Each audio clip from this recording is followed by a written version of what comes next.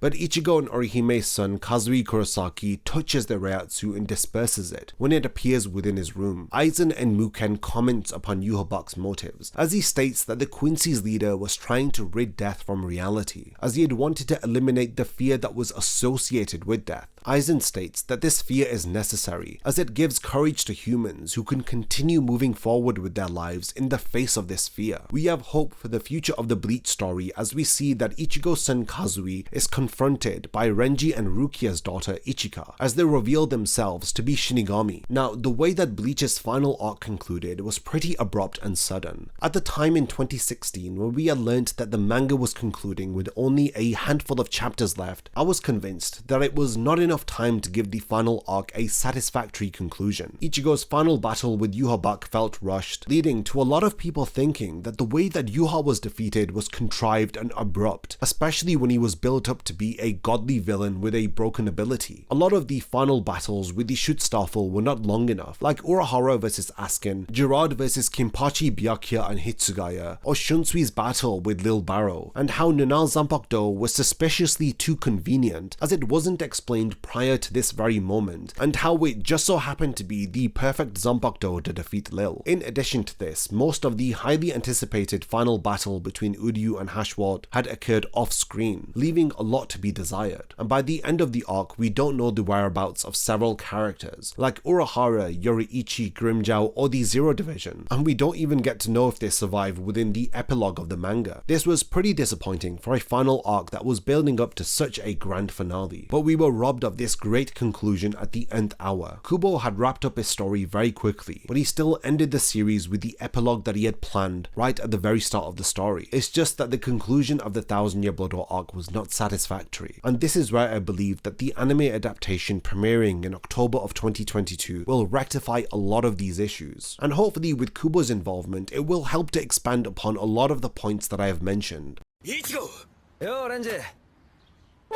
My mind is actually blown. I've just gotten done reading the 73-page Bleach special chapter that was just released. The final chapter of Bleach was published in August of 2016. 5 years later, to commemorate the 20th anniversary of the Bleach serialization, we have received a totally new chapter, and in my honest opinion, it has blown all of my expectations out of the water, and I cannot believe that Kubo has come up with such an incredible way to continue the Bleach story. Now this video is going to be spoiler heavy, so go and read the chapter and come back and watch this video. I'm going to waste little time and just dive straight into the chapter and try to analyze and break down every piece of information that Kubo reveals within this chapter. So let's get into it. This is my review of the 73-page Bleach 2021 special chapter. The chapter begins with this incredible color spread of Ichigo, Renji, and the other captains of the Gotei 13. Immediately from the onset, I could see how much fun Kubo was having coming back to the world of Bleach. This is such a creative piece of art with an excellent composition, and Ichigo looks incredible in this. The first page begins with a monologue that some people assume is Kazui speaking to himself. The chapter begins with this narration stating that when he was little he had owned 2 goldfish, and he was incredibly fond of them, but suddenly the larger goldfish had died one day. This had resulted in the remaining goldfish feeling lonely. After observing the goldfish, he had also felt lonely. But from a particular day, the little goldfish that he had assumed had stopped growing started to grow bigger and bigger. Eventually, this lonely goldfish started to become healthier, and this had made him feel much more relieved, to the point that he felt glad that the larger fish of the two had died. It's a very strange way to begin the chapter, but the imagery of this first page is very important. Of course, on the top we have the two goldfish swimming in their tank, but in the next panel we get these bubbles that are floating in the air, and it is only much later on in the chapter that we learn that these things are called will-o-wisp. Now we'll explain where these things are from when we get to that point in the chapter, but for now what we need to know is that they are here and they are on the first page of the chapter. So in the next page we see this huge fish which is just floating across the sky. We see the sign for the bedroom of Kazui and Kon as the story takes us to the world of the living within Karakura town. Orihime makes a very brief appearance, noting that she is glad that Kazui is asleep, and she thanks Kon for playing with Kazui today. But suddenly Kazui then wakes up in the middle of the night, and both him and Kon have a very cute interaction here as we learn that the two of them spend a lot of time together. This is a great way to reintroduce such an old character back into the story. As Kazui is leaving, Kon tells him to wait. He is the voice of reason here, as he tells him that he had gotten into trouble yesterday and he should behave today and just go back to sleep. But the curious Kazui states that he had promised that he would go out today. Kon reminds him that he had also promised his mother that he would actually sleep tonight. But Kazui remains persistent, stating that he had made this promise first, and Kon is left with no other choice but to follow Kazui. It's funny seeing Kon get frustrated with the child of Ichigo, as he describes him as being so hard to handle, and it's very ironic for Kon to say this since he is so hard to handle throughout the majority of the story. Kazui tells Kon that it's okay and he doesn't have to come with him, but Kon insists and follows him. Kazui tells Kon that he should have just stayed asleep and pretended not to notice Kazui leaving. Just like his father, we see that Kazui is gone to visit the soul of an individual who has departed. We see a middle-aged man crying as Kazui tells him that he has come to play. It is evident that this soul is feeling alone and Kazui is keeping him company. Kazui then apologizes to him and tells him that he doesn't think that he can come out tomorrow, to which the man expresses his sadness because he's going to feel alone. But Kazui tells him that it's okay because he is going to take him to a place where he isn't going to be feeling lonely. He ends up leading both Kon and the old man to a shrine. It is definitely an eerie place and it makes Kon and the soul feel slightly uncomfortable. Now while they are at this shrine, it appears that these spherical objects are accompanying them. We don't entirely know what these objects are, but I'm sure that they are related to the events that occur at the end of this chapter. While at the shrine, Kazui starts to perform a ritual where he claps his hands 3 times and takes a bow twice, and ends with one final clap. After doing this, a portal opens up, as we see hell butterflies emerge from the portal. We don't entirely know where this leads to, but it can't be good. Kazui then reassures Kon and the spirit that everything is okay because he is here. From the onset of this chapter, you can tell that Kazui is a very gifted and special child. After all, he is the child of Ichigo and Orihime. He is a very carefree, curious kid, and you can see that he is getting himself into trouble without even knowing what he is doing. And I definitely wonder if Kazui's actions impact on the story that unfolds within this chapter. We cut away from Kazui as the title of this chapter is revealed to us, as this chapter is titled Bleach, No Breeds from Hell. The chapter then cuts back to 3 hours ago within the Soul Society, as we are taken to the official housing district where members of the Gote 13 reside. Just as we have been familiarized with Kazui, we are now familiarizing ourselves with the child of Renji and Rukia. We see Ichiga attending her martial arts dojo, as we learn that she is being taught by Ikkaku Madarame. They have a very playful banter as student and master, as they both hurl insults at each other and Ichiga tries her best to catch Ikkaku off guard. Ikkaku questions Ichiga whether if her abilities have gotten rusty, and questions if she has gone on many expeditions to the world of the living,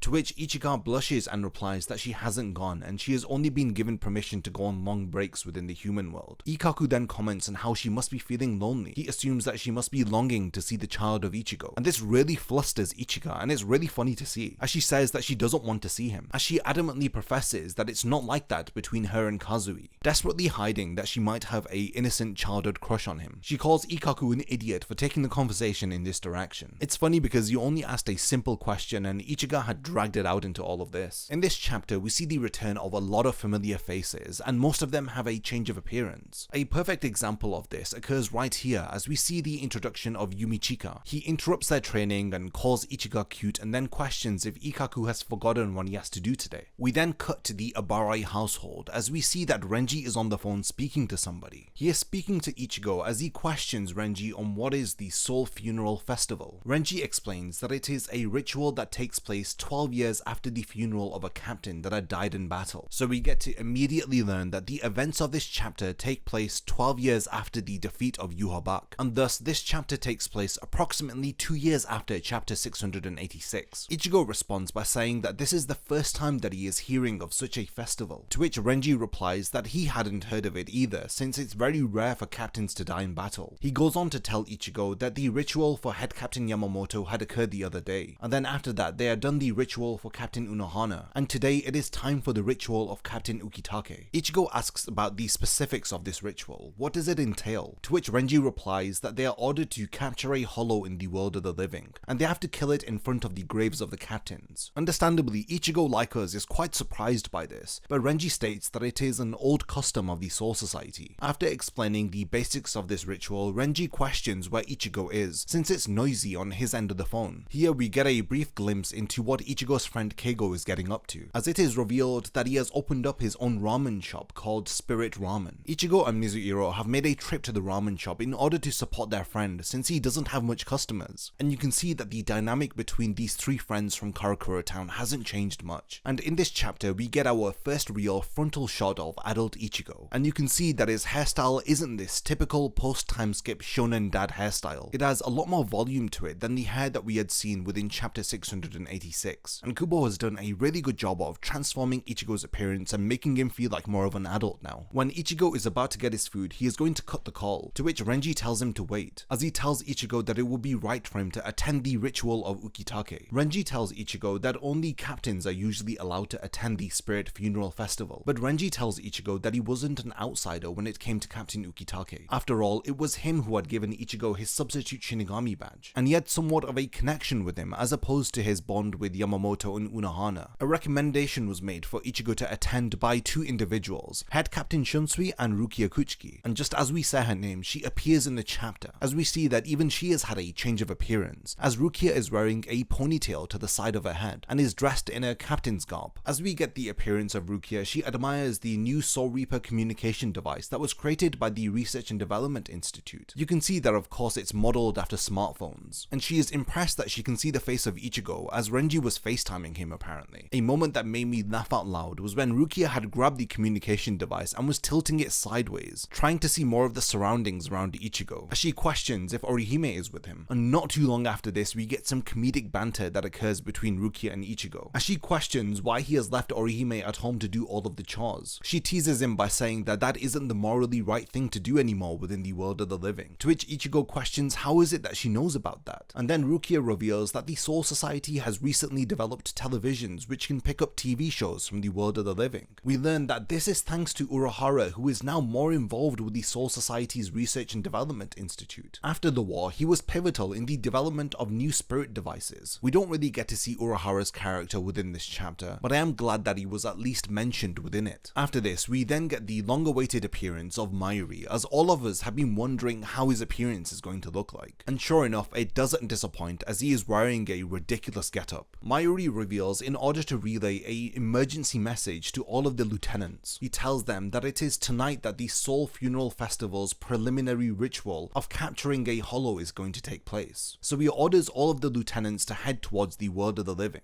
We see several divisions make preparations, but the most notable is the 7th Squad. Now this squad was previously led by Komamura, but it is now being led by his then lieutenant Tetsuzaimon Iba. The new lieutenant of the 7th Division is an individual that we haven't seen before. He questions where the lieutenant is and he refers to him by his name, which is revealed to be Atao. Now this individual has messy curly hair, and it appears that he has a fondness for animals. Initially he did appear to me to look like a very younger version of Chad, but we'll talk more about this character as the chapter continues. After this, we get to see the 10th Division, as Hitsugaya makes his appearance within the chapter, and so does Rangiku. So this portion of the chapter ends with Ichika having eavesdropped on Mayuri's emergency announcement. She says to herself that it's not fair for them to all go and play in the world of the living without telling her, as she now understands where Renji and her master Ikaku are going to. We then cut to the world of the living, as Ichigo accompanies all of the lieutenants. They are making the necessary preparations in order to capture the hollow for this ritual. Rangiku speaks to Ichigo and Renji and confirms that they should get the ritual over as quickly as possible so that they can all go out for a drink. When they question if Ichigo will be able to go out with them, he says that he still has some time until his deadline is due, to which Rangiku asks what is it that he is working as again, to which we get this revelation that Ichigo is working as a translator. Now, it has been previously confirmed that Ichigo went on to study English at university, and most of us had assumed that he was an English teacher, but it seems that he is working as a translator. It is here that Renji ends up introducing Ichigo to the new lieutenant of the 7th Division. We learn that Atao isn't able to speak, but he is able to read individuals' lips, so he knows what they are saying. And then immediately after this, we are introduced to another brand new character, the lieutenant of the 8th Division. She is called Yayahara Yuyu. She is the lieutenant of Lisa's division. She is a very outspoken and easily excitable individual. She immediately rushes towards Ichigo and tries to take a selfie with him, dubbing him as the hero of the Great Quincy War. So while Ichigo and the others are floating in the sky above, Ichika ends up making her appearance. And this is where the mood and the atmosphere of the chapter completely changes. Ichika is glad that she was able to get to the world of the living without getting caught. But when she looks up to the sky behind her father and Ichigo, she notices a large skeletal structure behind them, and she is surprised that nobody has noticed it. Then suddenly, the skeletal structure moves and it's about to swat towards Renji and Ichigo's direction. Ichika warns her father, but it's too late as Renji is hit by it. After Renji is attacked, Ichigo is next, but he demonstrates that his powers have not become rusty as he immediately destroys the arm of this strange creature. Everybody is wondering what on earth this thing is, as they question if it's a hollow and how nobody had noticed it. Among the commotion, Kyone, who has now become the lieutenant of the 13th Division, is cut down, and it is revealed that she was attacked by hollows who appear to have chains wrapped around them. And the other difference with these hollows is that they have these hooped circles attached to the outside of their bodies. It's as if the hollow holes within their chest have been sealed, and instead the holes had formed on the perimeter of their body. When Renji gets up from the rubble, Ichika rushes towards her father, as she apologizes to her father for being here, but she is just so glad that he is okay. You can tell that she is a very emotional child. As the lieutenants begin the battle, Ikaku states that their opponents do not appear to have Reiatsu, and he doesn't think that they are ordinary hollows. Everybody engages in battle, and Kubo takes the time to showcase the new lieutenant to us, as Atao releases his Zanpakuto and calls forth an animal-based attack. As he yells out Hawk, several hawks appear from his Zanpakuto, as they easily disintegrate their target. Next up, Kubo demonstrates the abilities of another new character, Yayahara Yuyu. She appears to use her fingernails as claws, as she takes down her opponents. Another excellent highlight within this chapter is that we get to see Mayuri's lieutenant Akon take part in battle, and I don't think that we saw him showcase any of his abilities throughout the entirety of the 686 chapters of Bleach, so it was a welcome treat to see him take part in battle. We even get to see Izuru Kira make an appearance, and Kubo successfully manages to squeeze everyone into these 73 pages. When we cut back to Renji, we start to get an explanation as to what on earth is going on. These chains appear to manifest from nowhere and grab onto Renji's leg, as somebody behind him expresses how they feel lonely. This individual appears to know Renji's name, as he questions why he is in such a hurry to leave. He goes on to say that he wanted to see Renji's face on this auspicious day, so he had gone out of his way to make an appearance. Now Renji immediately recognizes who is speaking to him, as it is revealed that the Espada Xyloporo is before him. Now picking up on the details of his appearance here, his left arm appears to be burning, and his body is covered in these chains. And just like the other hollows, he doesn't have a hole in the center of his chest or anywhere else on his body. Instead, he has this circular hoop attached to the back of his shoulder. The Espada is disappointed that Renji isn't being accompanied by Uryu or Mayuri, the two others who were involved in taking out Xyloporo during the Hueco Mundo arc. Renji questions what is it with his appearance, isn't he supposed to have died? To which the Espada says that this is correct. He has in fact fallen to hell. Renji questions what is it that he means. Xyloporo says that hell is nice. Apparently, you are unleashed from the hole of a hollow, and the hole then moves outside of your body, thus explaining the significance of this hoop that is attached to the shoulder of Xyloporo and the other hollows that have appeared. Now emotions like hatred and pain flow like tears from the outside of the brain, and it is here that we get a close-up shot of the Espada. We see that devilish horns are formed on the side of his head, and a liquid-like substance appears to be dripping from them, and we can only infer that this liquid that flows like tears is the hatred and pain that the Espada had spoken about. At that moment, Xyloporo notices Ichika hiding behind Renji. As he questions what is that thing, he notes that it is completely scared. Renji is speechless after the Espada starts to question him on his daughter. Xyloporo goes on to say that he doesn't have to answer him. Since the Warden of Hell is all-seeing, he is aware that Renji Abarai has a daughter, and it is here that the Espada proclaims that he is going to kill Ichika. Paying attention to this panel, we can see that Xyloporo had manifested these chains, and he unleashes several of them towards Renji. They end up impaling his body as if to have captured him, but just at that moment when it appears that Renji has been captured, Ichigo appears and severs the chains. He tells Renji to get Ichika to safety, and that he will take care of the Espada. Xyloporo then sets his sights on Ichigo as he tells him that he's going to kill him, to which Ichigo replies, "Who the hell is he?" We then cut back to the Soul Society, as these blood-like bubbles appear to be floating around the air of the Soul Society. Soifon questions whether if they are Reishi, and why is it that they are not returning back to the atmosphere. Shunsui then reveals to us that these spherical balls are called Will-O-Wisp, and they are from Hell. Soifon questions why is it that Will-O-Wisp are here? How have they gotten to the Soul Society? Shunsui tells all of the captains to lend them his ears, as he is about to relay to them a superstition which in fact may be true. Now this subject was spoken about within the Soul Society for a long time, and it is something that Shunsui had believed to be a superstition. But within the Soul Society there is a word called Rei, which translates to spiritual authority. Now it is a unit of measurement that is utilized by the noble families of the Soul Society. Now Rei is used to represent the concentration of Reiatsu that resides within Reishi. So the average Shinigami within the Gotei 13 is said to have a Rei grade of 20, while the grade that is assigned to lieutenants varies, and it ranges from between grades 4 to 5, and when it comes to captains, it is said that their Rei grade is of 3 or higher. Now we all know that the body of a Shinigami is made up of Reishi, so when that individual dies, their body turns back into Reishi, and it returns to the atmosphere of the Soul Society. But things are slightly different when it comes to individuals who have a Rei grade of 3 or higher. It is very difficult for their bodies to turn back into Reishi and to return to the atmosphere, because the concentration of their Reiatsu is too high, and it is for this reason that the Soul Funeral Festival has to take place. This ritual allows for their Reishi to return back into the atmosphere. Now this is what is officially taught within the Shinigami Academy, but this superstition that was spread amongst the Soul Society speaks about this very differently. According to the superstition, Shinigami who have a Reishi grade of 3 and higher cannot simply return back to the atmosphere of the Soul Society when they die. This is because their Reishi is too powerful to remain within the Soul Society. So what is it that they do? Shunsui goes on to explain the sickening real purpose of the Soul Funeral Festival. He states that this ritual is done in order to send deceased captains down to hell. I couldn't believe what I was reading when I'd read this. What a shocking turn of events. And it's a plot twist that I couldn't have come up with even in my wildest dreams. While Shunsui was relaying this information to the other captains, it appears that Xyloporo was also saying the same thing to Ichigo. Finding it hard to believe, the Espada tells Ichigo not to grieve, as he should know that there is a price that must be paid in order to gain incredible strength. Souls that have lost a place to return to because of the immense power that they have are saved as they are sent down to hell. The Espada says that this is the kindness that the Soul Society bestows upon their fallen comrades. Because of the incredible power that they sought while they were alive, they end up losing their place to return to, and the Soul Society figuratively saves them by sending them to hell. Rukia questions Head Captain Shunsui whether if this is true. Could it be possible that they have sent Captain Unohana, Yamamoto, and previous captains to hell? Shunsui responds by saying that he had only come to this realization now, and after seeing the Will-O-Wisp within the Soul Society, he believes this superstition to be true. Xyloporo questions Ichigo. Does he find it so hard to believe? The fact that the Espada is in front of him should be definitive proof that the balance that is holding hell in place has been broken. We get an explanation as to how this balance had been disrupted, as Xyloporo states that the tremendous Reiatsu that was keeping the Mount of Hell in check has disappeared. Now this tremendous Reiatsu is referring to both the Reiatsu of Aizen and the Reiatsu of Yhwach. It appears that their existence was playing some part in keeping the Mount of Hell in check, and now on top of this, the Soul Society had been sending tremendous Reiatsu down to hell one after the other. This had allowed the Mouth of Hell to be forced open from the hell side. Now this tremendous Reiatsu is in reference to the founder of the Gotei 13, Head Captain Yamamoto. It is also referencing the Blade of Death, Unohana Retsu, and there is one more individual who was sent to hell only today. Before Xyloporo can finish his sentence, he is interrupted. He ends up being impaled through the chest as the gates of hell appear behind him. He ends up saying that Ukitake has made an early arrival, as we see that the blade that had impaled Xyloporo was the Zanpakuto Zanpakuto of Ukitake. Ichigo is confused as he says that the ritual for Ukitake was not completed. They haven't killed a hollow in front of Ukitake's shrine, to which the Espada says that the ritual was finished. He states that they had just killed hollows from hell, right in front of the shrine of Ukitake, and it is at that moment that Ichigo learns that his substitute Shinigami badge that he was carrying with him acted as a shrine for Ukitake. As Xylopolo is dragged back to hell, he departs some final words, as he tells them that they should think to themselves, haven't they ever wondered why the butterflies that end up guiding Shinigami are called hell butterflies? The gates of hell close, dragging the Espada back, as we see the final double spread of the chapter, with Kazui walking along a road with hell butterflies around him, as the chapter concludes with a promise that the story continues, and with the revelation that Bleach is going to continue with a brand new arc centered around hell. Most of us were expecting a very simple slice of life chapter. This new chapter titled New Breeds from Hell throws us right back into the world of Bleach. Now the obvious thing within everybody's mind is that hell was already covered within Bleach Movie 4, but if you've seen my Bleach Movie 4 review, then you'll know that Kubo wasn't happy with the end product of that movie. All of the ideas that he had suggested to the anime production staff were not taken on board, and by the time that he had gotten the final script of the movie, it was too late to make any changes. And I firmly believe that this is the reason why Kubo had held on to these ideas, and he is now creating a brand new arc. And this arc perfectly ties into all of the deaths that occur within the 1000-Year Blood War arc. I'm not going to lie, when I had first read this chapter, I had a sickening feeling at the bottom of my stomach after learning that captains like Yamamoto, Unohana, and Ukitake were sent to hell. What is their role within hell? We know that Ukitake's Zanpakuto appeared and severed Xyloporo's body and had dragged him back into hell. Do individuals who have a Ray grade of 3 or higher end up becoming wardens of hell? Are they keeping the balance and controlling the individuals who are sent there? Or are these individuals also being punished? And to be honest, I wasn't expecting this chapter to end with a cliffhanger, especially after knowing that Kubo had ended the first season of Burn the Witch with a cliffhanger. I had assumed that his main focus would be on Burn the Witch, and this chapter would have been just a nice little one-shot,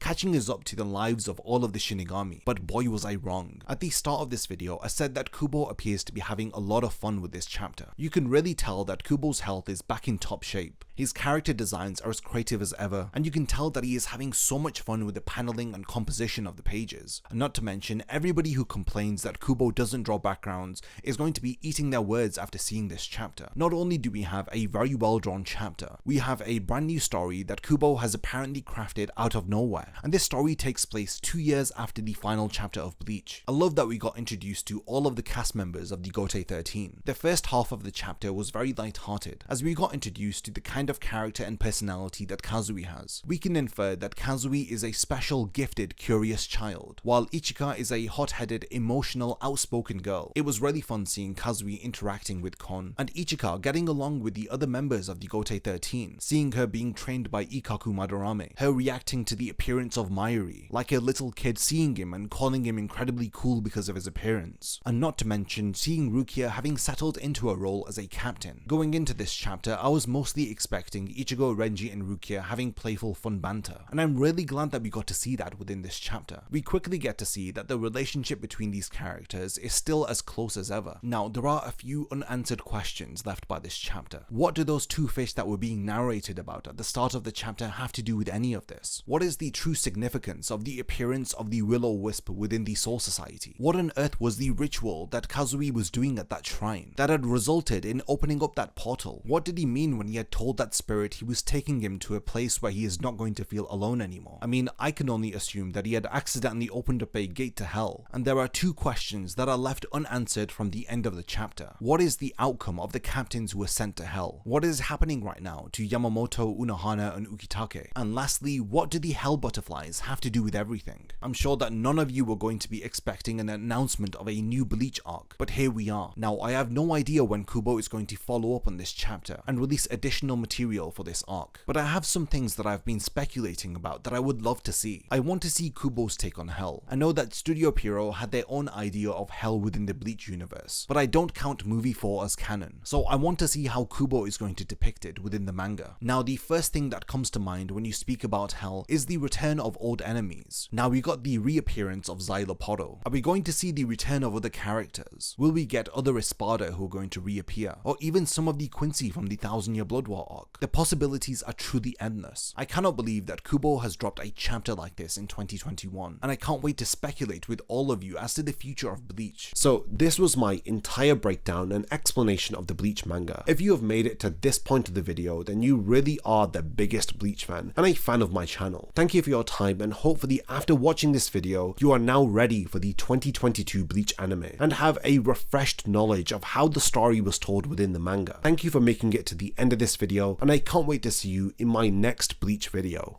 A massive thank you goes out to all of my amazing Patreon supporters for helping to make this video possible. If you also want to support the channel and see your name in the end of my videos, then check out my Patreon, which has loads of perks like early video access and so much more. Thank you for sticking around till the end of the video, and whatever you contribute will mean a lot to me.